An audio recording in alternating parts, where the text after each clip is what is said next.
para quem leu a Parashá dessa semana, com certeza tem muitos assuntos, não dá para pegar tudo, vamos pegar uma ideia só. Tem 2 personagens na Parashá que de uma certa forma quase estão se degladiando.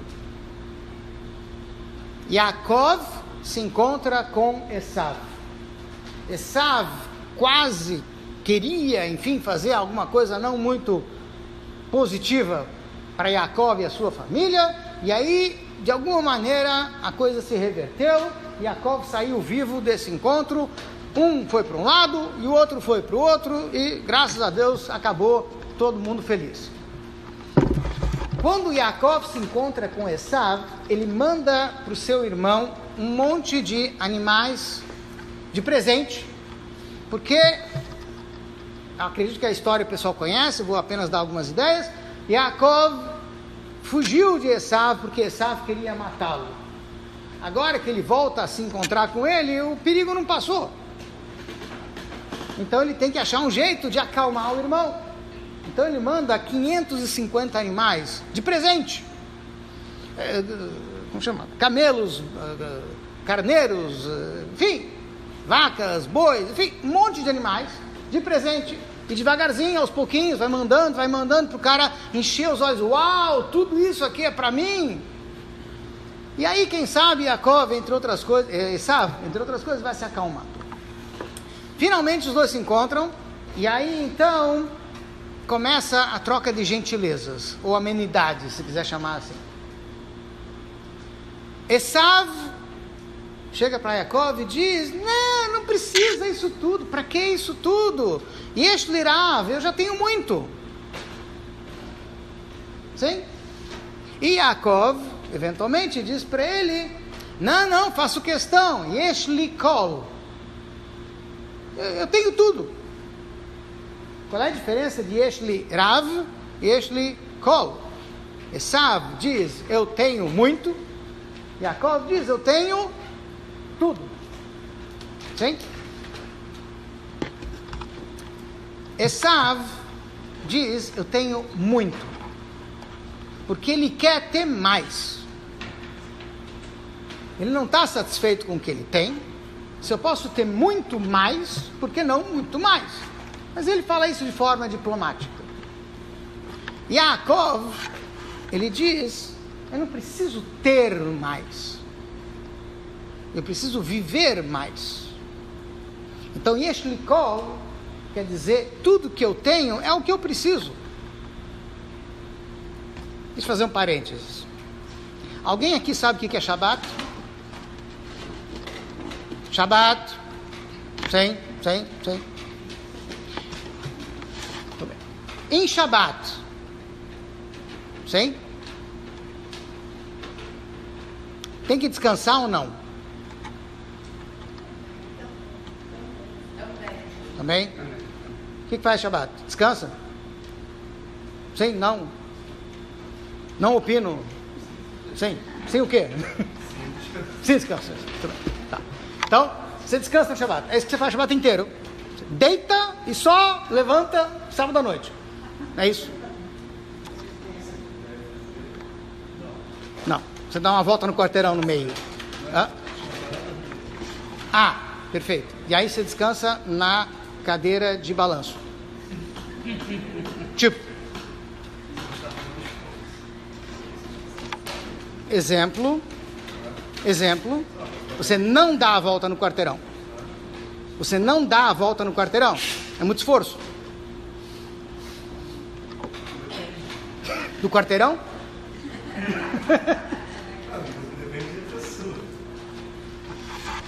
Tá, então, desculpe se eu estou lhe perturbando, não foi minha intenção.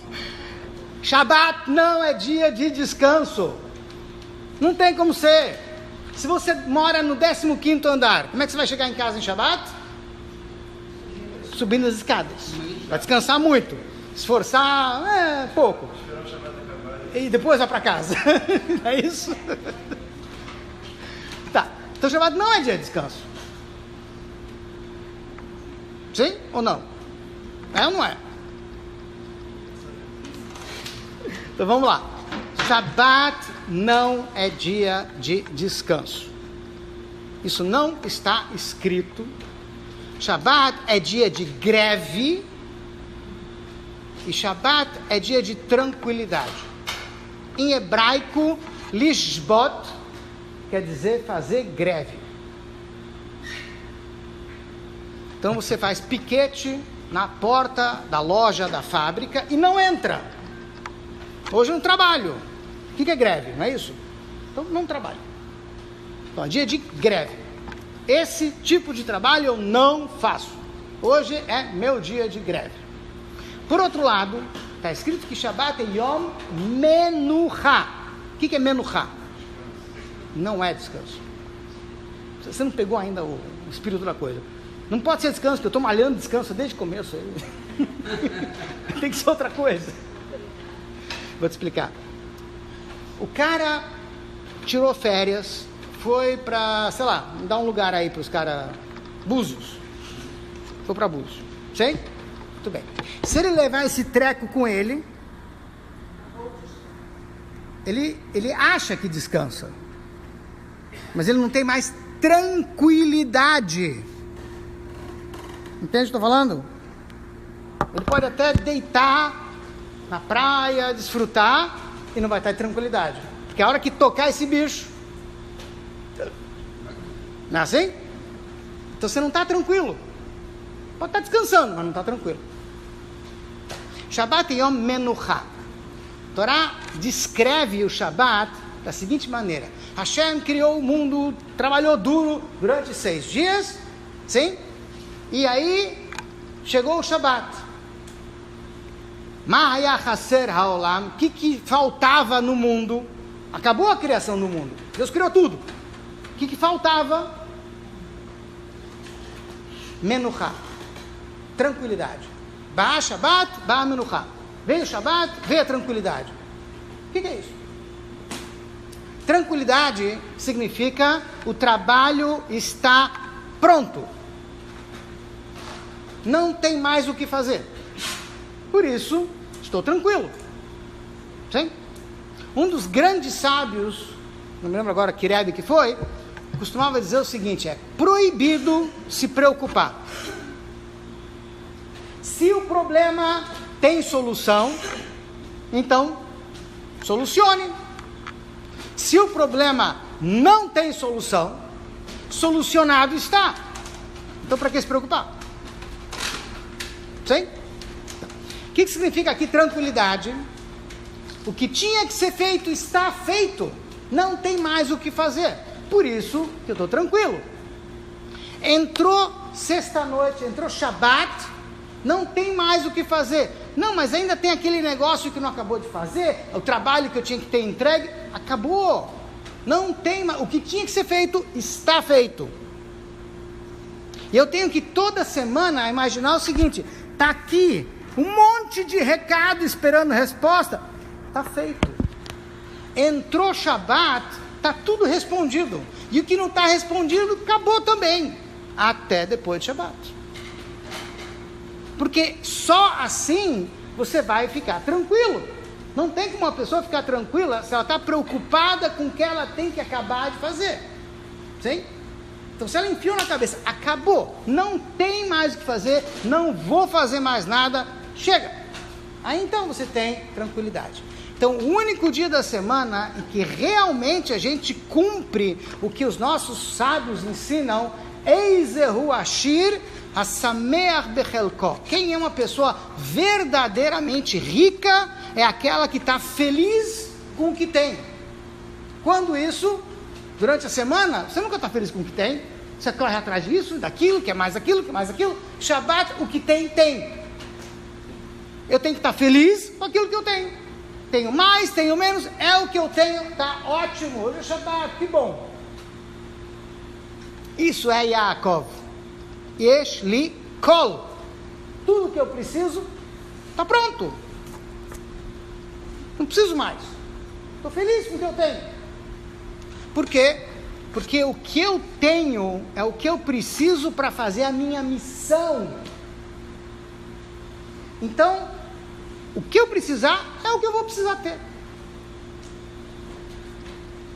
Esav, ele não encara tudo que ele tem como a sua missão.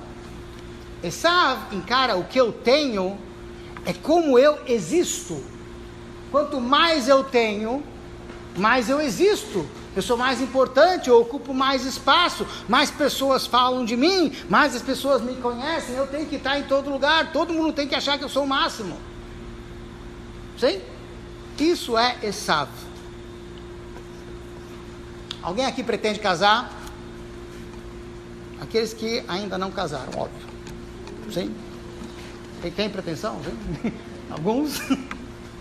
Tá. Então prestem atenção, porque tanto para aqueles que pretendem casar, como para aqueles que já estão, é importante ter isso muito claro. Nossos Hachamim, nossos sábios, explicam que o ódio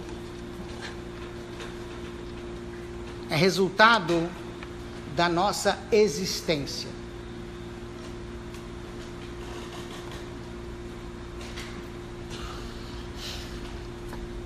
Quando eu quero ocupar todo o espaço, qualquer um que entra na minha vida, tira o meu espaço, sim? Está me agredindo, eu odeio.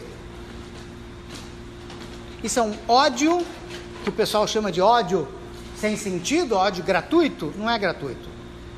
É porque aquela pessoa está tirando o meu espaço. Às vezes a pessoa não fez nada para você. A única coisa que a pessoa fez é existir. Mas a existência dela está diminuindo a tua. Por quê? Porque aquela pessoa, por algum motivo, ficou mais famosa do que você. Por algum motivo, não sei, alguma coisa que ela tem e você não tem te incomoda. Então, ela está ocupando mais espaço do que você. É um problema. Como a gente faz para ter sucesso no casamento?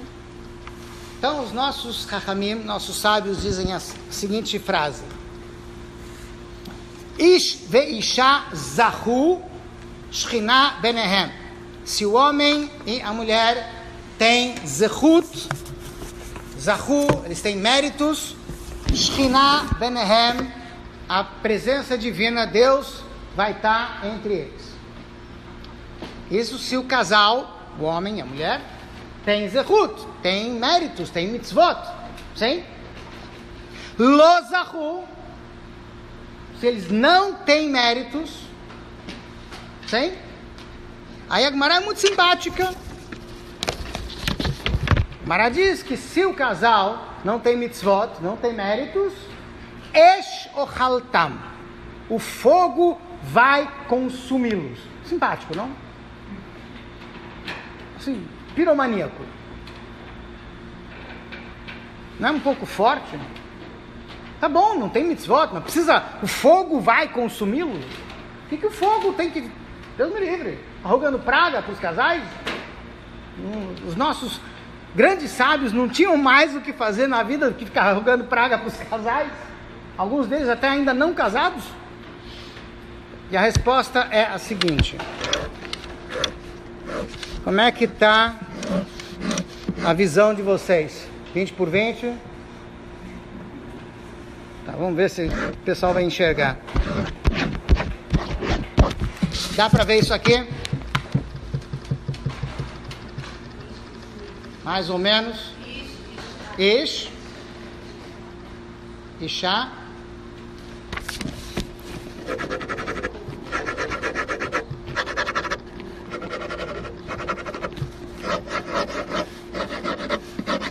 Tá bom, vamos caprichar um pouquinho mais.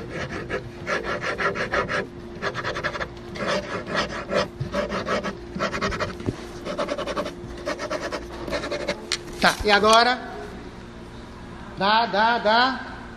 Dá pra ver? Ish. E? Ishá? Muito bem. Qual é a diferença entre Ish e Ishá? Ish é Aleph, Yud, Shin. Ishá é Aleph, Shin, Rei. Então a única diferença é Yud e a letra Rei. Sim? Tá. Essas duas letras juntas aqui e aqui, formam o nome de Hashem. Aleluia. Louvem a Deus. Sim? Claro? Quando você tira o Yud e tira o Rei, o que sobra? Aleph, Shin. O que é Aleph, Shin? Esh. Fogo. Eles não estão rogando praga, eles estão dizendo a coisa como ela é. Se Deus está presente, aí Ish ve'Ishá. Se Deus não está presente, tira o Yud, tira o Rei, só ficou o fogo. O que quer dizer isso? Porque na relação entre Ish ve'Ishá, a relação entre os homens e as mulheres, existe o fogo. Só que precisa tomar cuidado e saber trabalhar com o fogo. Como assim? O fogo à distância ilumina. O casal, quando mantém entre si uma certa distância, conseguem enxergar um ao outro. O fogo, quando você se aproxima um pouco mais do fogo, ele te aquece.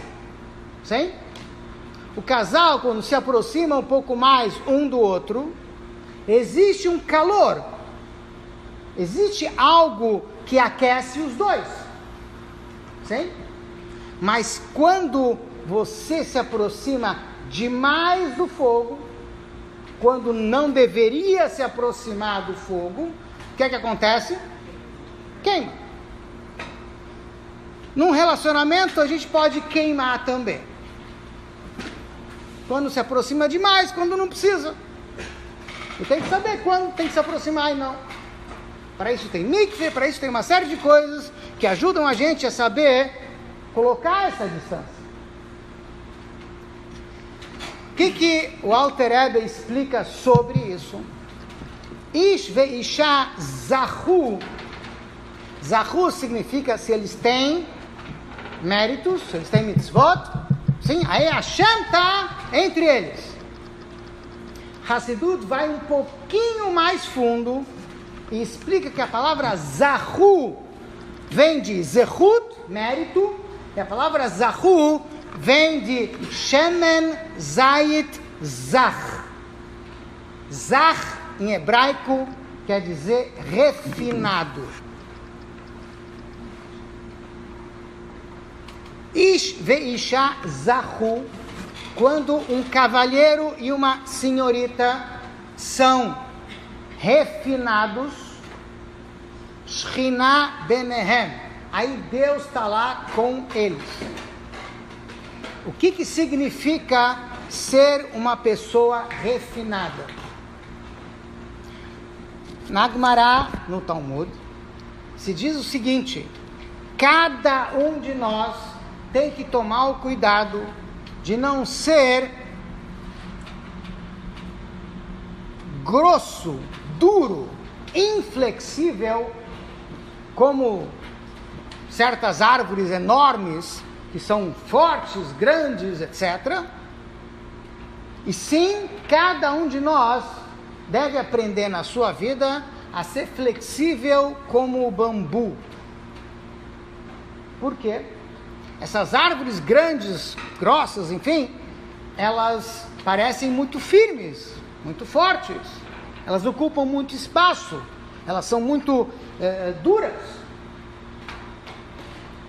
E tem pessoas que são assim, são muito grosseiras, ocupam muito espaço, são muito arrogantes, e elas parecem muito firmes.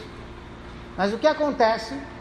Mesmo essas árvores fortes, quando bate uma ventania, quando bate um furacão, chega uma hora que elas não resistem. Elas tentam resistir, mas o furacão, a ventania derruba. O bambu não. Pode ventar quanto quiser, o bambu vai, o bambu vem, acabou o vento, ele volta. Qual é a diferença entre o bambu e essas árvores? Essas árvores ocupam muito espaço e uma hora elas caem. O bambu é fininho, E ainda é oco por dentro. Ele não ocupa quase nenhum espaço. Quando você não ocupa espaço, você aguenta todas as ventanias da vida. Pode bater o que for, você aguenta. Por quê? Porque você não está lá para existir. Você não está lá para ocupar espaço. Você está lá porque você tem uma missão a cumprir. O vento bate, o vento vai, eu vou, eu volto e continuo lá. Em algumas ocasiões, o Rebbe deu a entender para nós que a função da gente, principalmente hoje em dia, é de sermos inflexivelmente flexíveis. Como é que dá para ser inflexivelmente flexível?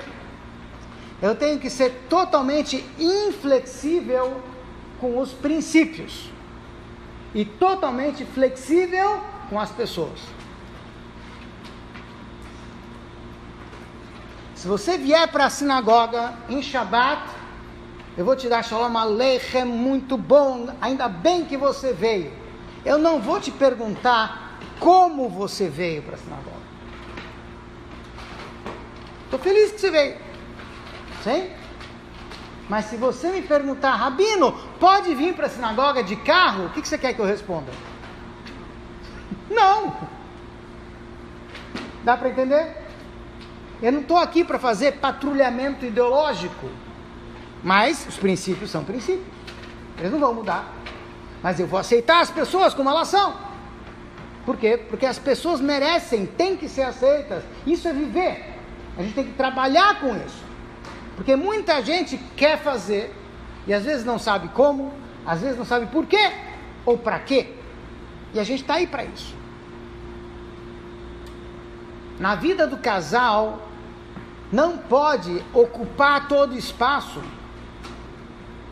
Porque quando você ocupa todo o espaço, você não se importa com o espaço do outro. E quando você não se importa com o espaço do outro, você não se importa com o outro. O outro só te incomoda. Você não pode casar com uma mulher, os cavalheiros. E vocês não podem casar com um homem. Não é ideologia de gênero. Não é isso. Um casal que encara o outro como mulher ou o outro como homem não é um casal. Um homem não pode se dar bem com uma mulher. Não dá certo. Experiência de quem? Bom, enfim. Por quê? Porque o homem fala em AM e as mulheres respondem em FM. E ninguém se entende, todo mundo sabe disso. Óbvio. Então os homens não podem se entender com as mulheres. Não existe isso. Então como é que vocês vão casar?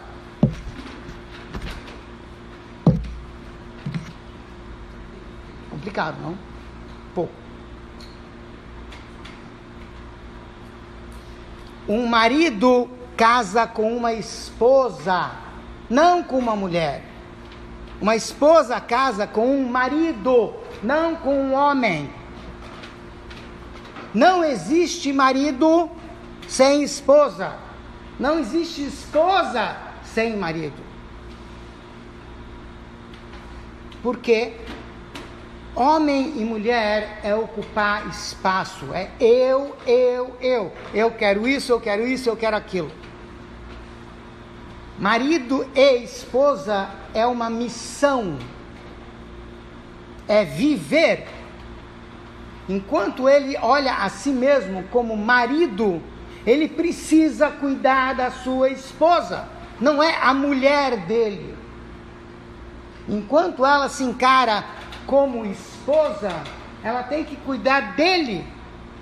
Porque não é o homem dela, é o marido dela. Essa é a vida deles. É assim que você vive. Eu não posso viver sem ele, ele não pode viver sem ela. É viver, não é existir. É completamente diferente. Por isso que ele diz aqui, Ish veisha zahu, se o homem e a mulher conseguem se refinar. Veja bem, refinar é ficar fino, não é assim? Ficar fino, além de emagrecer, claro que é muito bom, mas ficar fino significa não ocupar espaço. Eu não estou preocupado com o meu espaço, eu estou preocupado com o espaço dos outros. Por isso que eu posso ser flexível, por isso que eu posso ser que nem um bambu que vai e vem. E é isso que Yaakov está ensinando para a gente o tempo todo. Yesh li kol. Eu tenho tudo que Hashem me deu, tudo que eu preciso para cumprir a minha missão. E é isso que a gente tem que fazer. Eu tenho que estar o tempo todo preocupado o que eu tenho que fazer e não o que eu tenho. Não é apenas o que eu tenho. E aquilo que eu tenho serve para aquilo que eu tenho que fazer. Então a Torá ensina que a gente tem que viver. Por isso que chama-se Torat Chaim. A Torá da vida. Por que é Chaim em hebraico? O pessoal anda por aí com um rai pendurado na correntinha. E aí fala o que é rai, quanto vale rai? Quanto vale o rai? 18. Muito bem. Então, 18 é rai. Rai é vida? Não. Rai é empresa de telefone. Rai é vivo. Não é vida. Isso é rai, vivo. Tá? Vida é Chaim. Sim? Muito bem. Chaim é plural. É duas vidas. O que significa isso? Para nós, Yehudim, nós judeus, sabemos que viver é viver plenamente duas vidas. Tanto a material quanto a espiritual. Não existe vida só espiritual e não existe vida só material. Para a gente, as duas coisas têm que estar ligadas. Eu tenho dinheiro, Baruch Hashem, para quê? Para fazer mitzvot, para poder ajudar os outros. Tem comida, Baruch Hashem, para quê? Para poder trazer mais gente para Shabbat. Não só para eu comer, para a família comer. Sim? Então, o material serve para o espiritual também precisa do material. Uma coisa tem que ser junto com a outra, porque aí é vida. Aí a gente está vivendo, está fazendo aquilo que a gente tem que fazer aqui embaixo. Hashem tirou as nossas almas lá de cima, do Gan Eden, de um lugar extremamente espiritual e celestial, para colocar elas aqui embaixo, para que a gente faça deste mundo uma moradia para Deus. Como é que a gente faz desse mundo uma moradia para Deus? Usando todas as oportunidades que a gente tem no dia a dia para fazer mitzvot. Você está no teu trabalho, foi tomar um copo d'água, você faz uma brachá. No teu trabalho, de repente, Hashem está presente através de uma brachá. Se você não tem um copo d'água no trabalho, mas você falou bom dia para o cara que te cumprimentou, para o porteiro do prédio, para aqueles caras que... O cara lá do posto de gasolina que te disse bom dia, você fez uma mitzvah. Não só isso. Se alguém lhe dá bom dia, boa tarde, boa noite, e você não responde, o Talmud diz que isso é roubar.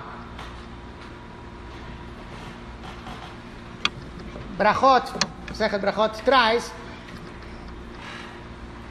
a expressão lá é mais ou menos Hagonev et ani bachutz. A pessoa que não responde bom dia é aquele que está roubando o pobre que está na rua. Veja bem, o cara já está na rua, ele já é pobre. O que você já pode roubar desse cara? Não tem o que roubar dele. Sim, pode roubar sim. Você pode roubar o bom dia dele. Se ele te deu um bom dia e você não retribuiu, você está roubando o bom dia dele. Então você tem inúmeras oportunidades de usar o mundo material para fazer mitzvot. Para isso tem que estudar um pouco, tem que saber quais são os mitzvot, para a gente poder usar todas as oportunidades que a gente tem para fazer mitzvot aqui nesse mundo. Que Hashem dê muitas brachot para todo mundo que está aqui, para que sempre possa ter muita saúde, muita felicidade, muita alegria, muita parnassá, muito sustento em tudo que precisa, tanto materialmente como espiritualmente, que a gente possa estar logo todos nós juntos em Jerusalém com Mashiach no terceiro Beit HaMikdash, em Merab Amém. Amém.